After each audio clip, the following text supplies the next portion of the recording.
Hello dear students, Comax ട്യൂട്ടോറിയലിൻ്റെ മറ്റൊരു വീഡിയോയിലേക്ക് സ്വാഗതം. കാലിക്കറ്റ് യൂണിവേഴ്സിറ്റി 4th സെമ്മിൻ്റെ result BCom, BA, BBA, BSc തുടങ്ങിയ എല്ലാ കോഴ്സുകളുടെയും റെഗുലർ സ്റ്റുഡൻസിൻ്റെ റിസൾട്ട് ഇതിനോടകം വന്നു കഴിഞ്ഞു.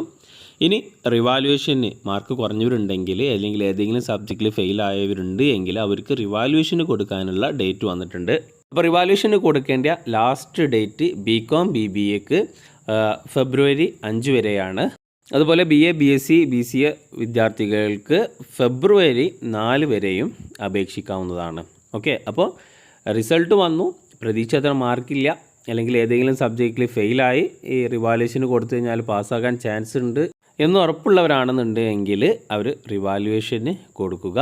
പിന്നെ എല്ലാവർക്കും ഇപ്പോൾ റിസൾട്ട് വന്നിട്ടുള്ള എല്ലാവർക്കും റിവാലുവേഷന് കൊടുക്കാവുന്നതാണ്. അപ്പോൾ ഇന്ന ഇയർ ഓഫ് അഡ്മിഷൻ ഒന്നുമില്ല. റിസൾട്ട് ഇപ്പോൾ വന്നിട്ടുണ്ടോ എങ്കിൽ നിങ്ങൾക്ക് റിവാലുവേഷന് കൊടുക്കാം. റിവാലുവേഷന് കൊടുക്കേണ്ട ഒരു സബ്ജക്റ്റിന് 700 രൂപയായിട്ടാണ് റിവാലുവേഷന് ഫീസ് വരുന്നത്. ഓക്കെ.